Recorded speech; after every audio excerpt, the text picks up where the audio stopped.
How to make a Robux pass for Please Donate on Roblox tutorial.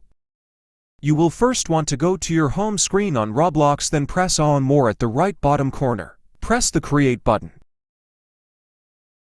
Then press the three lines on the left corner of your screen. Then press Creations.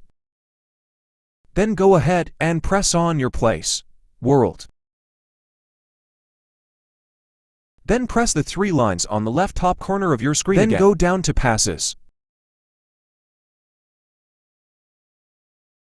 Press Create a Pass or click on a pass you already have.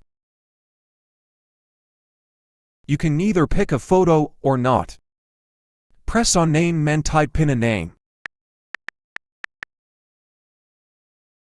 Scroll down to the Cancel or Create Pass option and click on Create Pass. Then click back on it.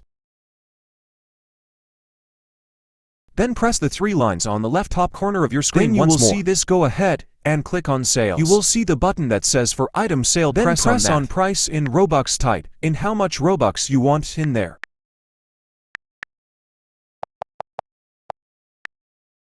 When you're done, click off it and press Save Changes. Then click the white arrow at the top left corner of your screen twice. And there you have it. You're welcome.